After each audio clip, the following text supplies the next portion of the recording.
Yo! What's up? Mga kayo Cubs, isang magandang araw po muli sa inyong lahat mga bayang karerista. At syempre narito na naman po muli ang inyong lingkod, Master Lakim. At welcome back po muli syempre dito sa ating Master Lakim TV. Bago ko po simulan to ating video ngayong araw mga bayang karerista, make sure na dapat nakalike na po kayo at nakasubscribe. Huwag niyo pong kalimutan hit yung notification bell or bell icon dyan sa baba para po maging updated po kayo sa mga susunod ko pong mga i-upload na video. Maraming salamat sa suporta at pagsubaybay palagi bayang karerista. At syempre ngayong araw meron po tayong muling konting silip giya at twist analysis sa karera para po ngayong araw ng Biyernes. Thank God it's Friday Racing, October 17, 2025. Dito pa rin syempre sa Metro Turf Malbar, Batangas. Meron po sila muli iniyandang 7 races na magsisimula po sa ganap na alas 5 ng hapon. Nakala ko wala tayong karera this Friday Racing mga bayan karisa, pero at least yun, nakabuo po sila ng lineup at nagkaroon tayo ng karera para po yung araw ng Biyernes. Pasensya na kung di ako nakapag-upload ng video nating Wednesday Racing mga bayan karisa, ilang araw kasi kung may sakit. Ito, medyo okay na ako ngayon, kaya ito, gumawa na ulit ako ng ating gear na sana po makatulong sa inyo sa inyong diskarte at mga rota. Pero bago ko po simulan itong ating video, bati lang po muna ako ng greetings and shoutout sa mga bayang kayo sa atin na always nakatutok at nakasubaybay ito sa ating Master Lakim TV. Shoutout ka po pala kay Bro Ace Galang, ganun din kay Chairman Che Maka dyan sa Pingping OTV and Restaurant. Shoutout po sa inyo. God bless po. Kay Arbel Ramirez, shoutout sa iyo. Kay Bro Sixto Jojo Enriquez, kay Bro Jester Byron Ferrer, kay Sir Rocky Medic, shoutout po sa iyo. Salamat Sir Rocky sa binigay mo sa akin kahapon. Shoutout din kay Sir Edward Suncel Rojas, kay Bro RJC Channel, shoutout sa iyo. Shoutout ko rin si Sir Roberto Bobby Pineda ng Mexico, Pampanga, kay Alexander Benitez, Sir Arturo Panlilio, Sir Boy Sibilla, shoutout po sa inyo. Christian Fernandez, kay Kuya Cristone Sanchez, ganoon din kay Bonifacio Amper, kay Sir Briggs Gabriel, kay Manuel Tandes, kay Sir Ariel Maranak, shoutout sa iyo. Kay Romer Chongson, sa kapatid ko kay Raymond Dadula, shoutout din sa iyo. Kay Benjamin Ison, kay Alfredo Jr. Tinjoko, and belated happy birthday po sa inyo. Ang mga sir kay Sir Sayon Tinjoko on October 14, last October 14, belated happy birthday po muli.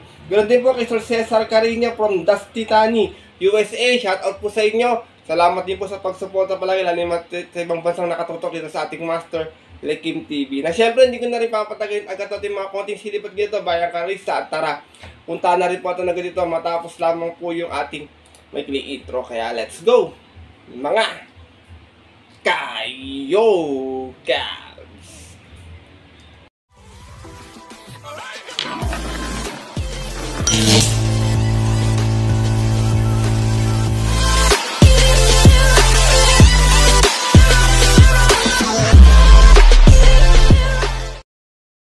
At gaya nga po ng nabanggit ko kayo na sa ating intro, meron tayong muling 7 races na lalargaan ngayong araw ng Biyernes. Ganoon pa rin, tigit-tigisang set ng winner take all, pick 6, pick 5, pick 4. Meron tayong super 6 carry over. Lahat po ng distansya is 1400 meters. At syempre race number 1 always po, Breast Cancer Awareness Month po yan mga bayan karerista. Kaya ito, simulan ko na rin agad natin mga konti silipad guys. Syempre wala nang patumpik-tumpik pa. Good luck po sa inyo lahat. Have a blessed Friday Racing bayang karerista. Start na po tayo. Race number 1, start natin winner take all event, 2-year-old and above maiden race placers. Meron tayong 9 runners na maglalaban-laban. Pagkakalam po, lahat ito imported horse mga bayang karerista. Kayo na maagang sumipat dito, napansin ko, 2 beses na nagkakaroon ng long shot sa maiden bayang karerista. Baka this time masundan pa, kaya sipat kayo maigar, makibalita kayo. Di ko pa sigurado kung sino yung mayayamado, kopya pa lang tong gamit ko. Pero I hope sana madihado tong pili ko. First choice ko, numero 5, Ladies Davin, narerendaan po ni Joel Ciego. Galing to sa Nabaturan last time, may 115.6 sa 1200 na segunda po ito. Umalis ng 1-3, may akintulin sa unahan. Out of 3 runs sa laban-laban at yun po ng September 19, kung saan ang nanalo po doon, yung nanalo last time na si Brent Pride. Same rider na rin, Joel Ciego, para sa ating numero 5, si Lady Sabine. Second choice ko to, may first official run na to, numero 1, Grey Lark, narerendaan po ni Alison Pavlik. Ito naman may 125.6 na tarsera sa 1400 last time. Umalis ng 4-3 out of 5 runners sa laban-laban, 3-year-old maiden places at yun po ng October 4, kung saan ang nanalo po doon yung heavy favorite na si Goddess Sateria. Same rider na rin, John Alison Pavlik, para sa ating numero 1, si Grey Lark. Isinasama kong third choice, numero 7, Shade Green, narerendaan po ni Jen Huko. Ito namang shade green, may 114 plus sa 1200. Nanalo ito. Umalis ng 3-1 out of 3 runs laban sa isang novato run noong October 3. Tinalo niya po doon yung kabayong si Pasin Yenyo. Same rider na rin tayo rito, JD Huko, para sa ating numero 7 si shade green. Race number 1, mga bayang kararisa. Paalala ko po muli, madalas nagdidiado agad sa race 1. Kaya sipat kayo maigi or makibalita kayo sa inyong mga kilala or may mga kusalam na kindihado pa, dagdag na lang. First choice ko po muli, numero 5, Lady Sapin. Second choice, numero 1, Grey Dark. At third choice, yung numero 7, si Shade Green. Good luck po. Sorry, medyo nalito ako dun na. At lipat na po tayo sa ating race number 2. Start nating pick 6 event. Pure Committing Beast Class 5, 1741. Meron tayo 8 brothers na maglalaban-laban. Dito, first choice ka, pwedeng iuna to, pwede pa rin matay, medyo mababa na sa laban. Numero 5, Ginger Cat. Narerendahan po ni Alison Pabilik. Meron tong 128.4 last time. Dumating itong pang-apat, umalis ng Gis out of 11 rounds sa laban-laban. Same rating din sa tiyan po na October 11. Kung saan ang nanalo po doon yung kabayong si Spaghetti pababa. From Saddam Pilapil, this time ang rerenda, Alison Pabilik, para sa ating numero 5, si Ginger Cat. Second choice ko, maaaring horse to beat, numero 6, Anyo 96, narerentahan po ni Boji Henson to, may 128.4 din to noon. Natarsera naman sa 1400, naman sa 6-3, out of 11 rounds sa laban-laban, sa rating base 11-15 at yung po ng July 13, kung saan ang nanalo po doon yung kabayong si Heavyweight.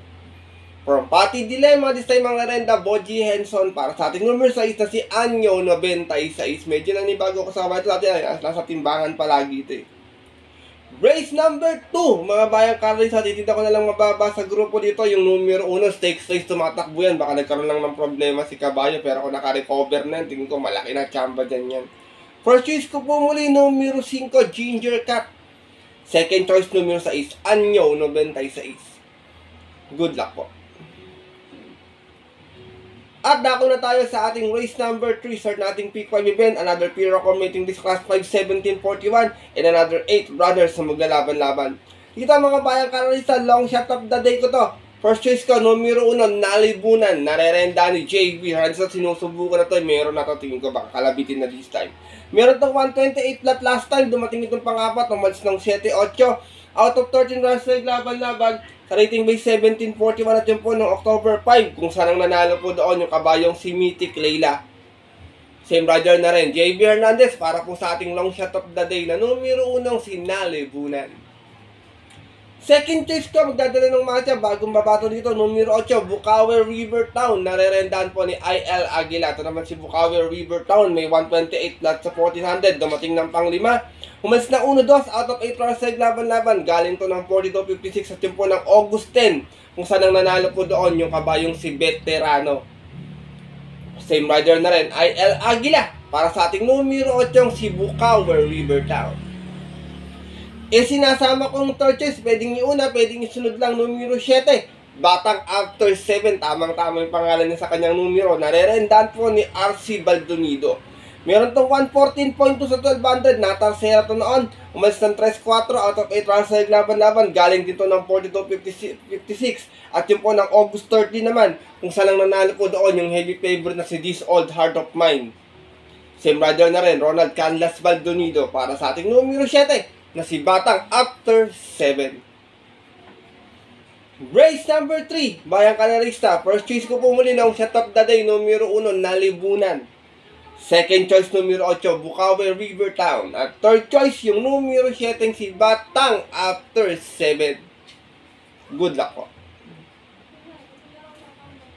At lipat na po tayo dito sa ating race number 4. At isa naman itong Pure Committing Beast Class 4, 42-56. Start na ating pick 4 event. Meron tayo ditong 10 runners na maglalaban-laban, pero 8 in betting numbers lamang po. Dito, parang karisa ko nagtitipid kayo, medyo nyo sulayin ito, medyo mag-aangin laban ito dito eh. Para sa akin, medyo nakakaangat. First choice ko, 1 and 1A. Catalytic with 1A. Basket of Gold. Pabs M. Caparejo and John Alvin Guse. Pero dito tayo kay Basket of Gold. Na alam ko namang hindi niya grupo to. Meron tong 125.6 last run. Natarasera. Mas na 1-1 out of 13 runs sa laban-laban. Same rating base at yun po ng August 30. Kung saan ang nanalo po doon yung kabayong si Perfect Shot. Same rider na rin, John Alvin Guse para sa ating 1A na si Basket of Gold.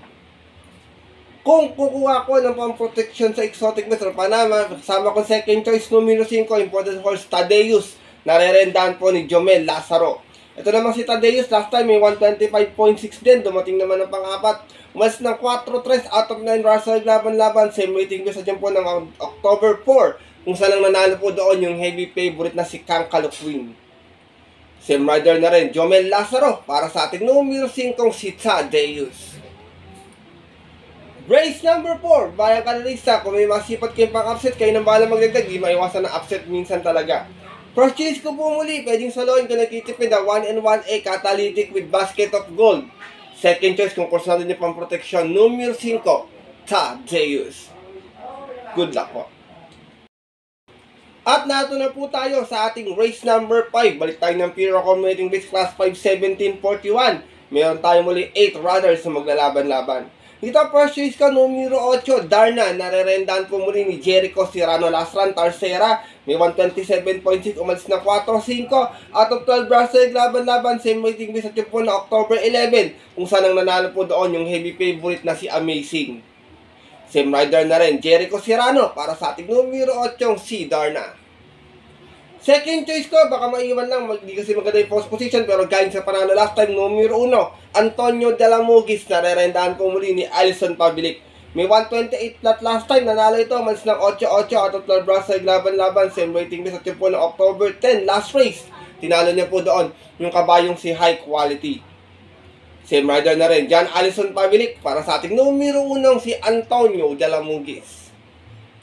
Sinasama kong third choice numero 3, Wildcat. Narerendahan po ngayon ni Patty Dilemma. Ito naman may 127.6 sa 1400 nun. Dumating itong pang-5. Umalis ng Gis out of 12 Brussels, laban-laban. Same rating din sa po na October 12. Kung saan ang nanalo po doon yung yamadong si Gemma Bell. From Angel Ramos, isa yung rerenda, Patty Dilemma, para sa ating numero 3 na si Wildcat. Race number 5, Bayang Kanarista. Titignan ko mababa sa grupo, Hook on the Run. Medyo masama na kasi tinatakbo itong mga nakaraan. First choice ko po muli, numero 8, Darna. Second choice, numero 1, Antonio de la Mugis. At third choice, yung numero 3 na si Wildcat. Good luck po. At narito na po tayo sa ating penultimate race ngayong araw ng Biyernes, sa ating race number 6. Another Pure Accommodating Base Class 442.56. Meron tayong 9 runners na maglalaban-laban, pero 8 in betting numbers lamang po.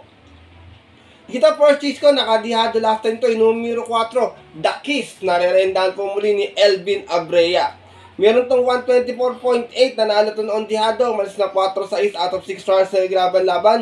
Sa rating base 42.56 at yung po na September 28, na-upset po niya doon yung outstanding favorite na si Glenna Moon.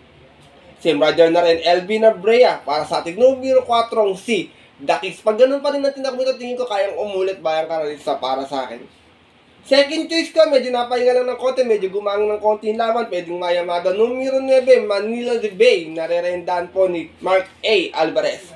Meron itong 124.8 din sa 1400, dumating naman itong pang 5. Umalis ng 3-2 out of 11 Russell, laban-laban, same rating base at yun po ng August 30. Kung saan ang nanalo po doon yung kabayong si Wild Conqueror. From Pabs M. Cabalejo, isa ibang rerenda, Mark A. Alvarez, para sa ating numero 9, si Manila de Bay.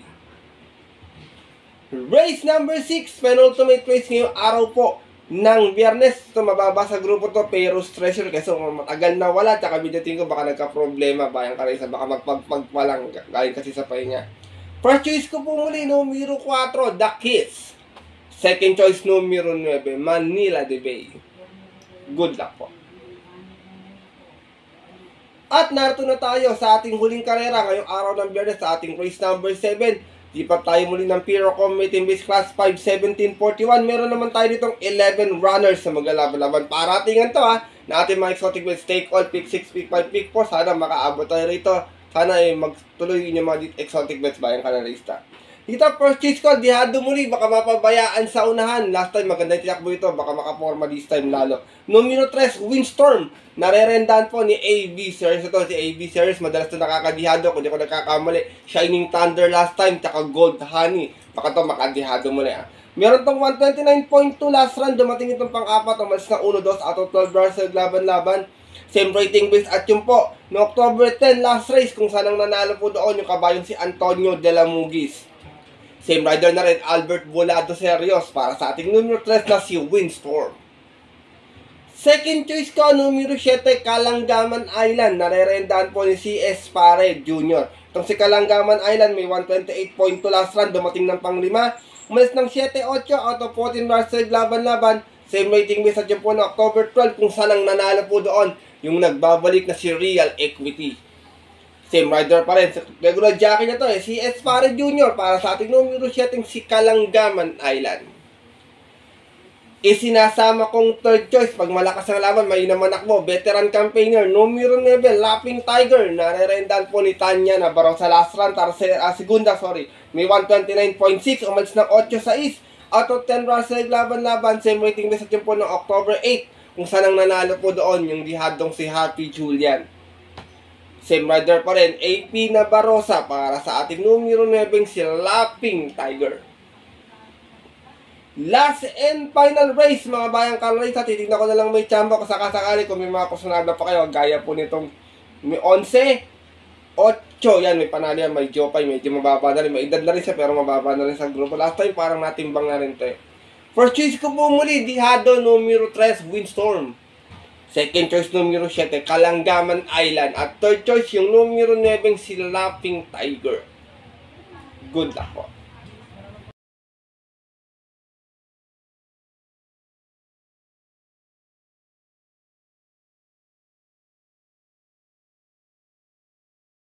At yun mga bayang kalarista at ang ating mga kayokabs ay natapos na to ating video nating konting silip at giya ngayong araw po ng Biyernes, na sana po makatulong po sa inyong diskarte at pananaya, sana makadihado po tayo. Nanalo po pala yung palagi kong long shot na si Anya nitong Wednesday, bayang kalarista. Hayang hindi ako nakapangalala, talagang sobrang sama ng pakiramdam ko, hindi ako makabangon talaga ilang araw na. At sana to makatulong sa inyo ating giya, makadihado tayo, mapasama tayo sa winners ng mga paborito niyo pong tinatayang mga exotic bets. Pero paalala ko po muli sa inyo mga bayang kalerista na maaari nyo sundin itong ating giya. Kung kursunado niyo po, kung hindi po, wala pong problema. Hindi ko po pinipilit na tayan itong ating giya. Dahil sariling aral ko lamang po ito, kuro-kuro at opinion sa karera. Pagdating po ng tayaan sa takilya, mas mananaig po syempre yung sarili niyo pong napupusuan at kursunada. And always mga bayang kalerista, kayo pa rin po syempre yung masusunod. Good luck po muli sa inyong lahat and have a blessed Friday racing. Muli, maraming salamat po sa walang sawang pagsubaybay, pagsuporta, pagtiwala palagi dito sa ating Master Likim TV. At sana po mabigo kayo ng mga yummy dividends na dihado sa mga susunod mga darating pang mga karera. Mabuhay po kayo lahat, bayang karista. God bless po. Sana magsitama kayo ngayong araw po ng Biyernes. At yun po, hanggang dito na lamang po tayo muli, bayang karista. Siyempre, kita tayo susunod ko pong upload na video para po sa ating weekend races. Ito po muli ng lingkod, Master Likim, na always po rin kasabi sa inyo, nagpapaalala na ang karera po dapat po libangan lamang ha. Ititsambahan lang at talagang tapat-tapat lang. Minsan swerte, minsan malas. Pero pag pinagbigyan po tayo, syempre huwag ating kalimutan magpasalamat sa kanya at tumulong sa ating kapwa. Kahit sa simpleng pamamaraan lamang, ika nga, share your blessings po. Good luck po muli sa inyo lahat and have a blessed Friday racing sa mga pupunta po ng mga papunta lang off-track betting station para maagang pumila, tumaya, advance betting sa bahay manonood or sa cellphone. Stay safe everyone po sa inyo lahat. God bless, bayang kalerista. Lalo na sa mga solido ditong diadistang mga kayo.